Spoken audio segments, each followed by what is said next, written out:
அஸ்ஸலாமு அலைக்கும் வரஹ்மத்துல்லாஹி வபரகாத்துஹு. உங்கள் அனைவரின் மீதும் ஏக இறைவனின் சாந்தியும் சமாதானமும் உண்டாகட்டுமாக. சிந்தனைக்கு சில மணித்துளிகள்.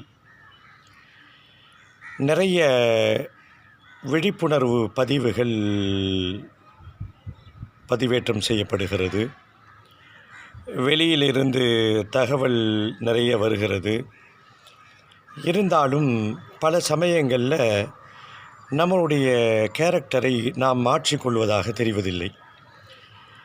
பக்குவப்படாத ஒரு காலம் ஒரு மாதிரி இருந்திருப்போம். நிறைய தகவல் திரட்டு வந்ததுக்கப்புறம் இபாதத்தில் நம்ம இணைத்து கொண்டதுக்கு பிறகு நம்மளுடைய பண்புகள் மாறி இருக்க வேண்டும்.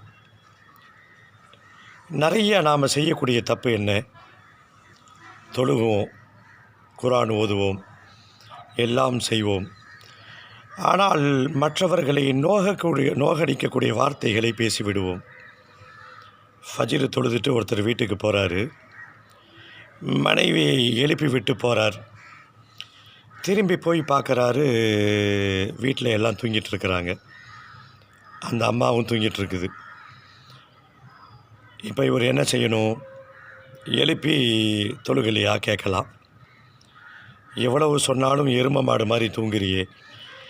இது போன்ற இந்த வார்த்தைகள் நம்மை அறியாமலே கொட்டிவிட்டு பிறகு யோசனைக்கு பிறகு மனக்கசப்பு ஏற்பட்டதுக்கு பிறகு ஐயம் சாரி என்று பிரயோகிக்கக்கூடிய மனிதர்கள் இன்றைக்கு அதிகமாகிவிட்டார்கள். கொஞ்சம் சொல்வதற்கு முன்பாக யோசிப்போம். இது என்ன விளைவுகளை ஏற்படுத்தும், இது என்ன தாக்கத்தை ஏற்படுத்தும் அப்படின்னு வார்த்தையை நிதானித்து பயன்படுத்துவோம். ஐயம் சாரியை தவிர்ப்போம். இறைவன் புரிந்து கொள்வதற்கு அருள் புரிவானாக.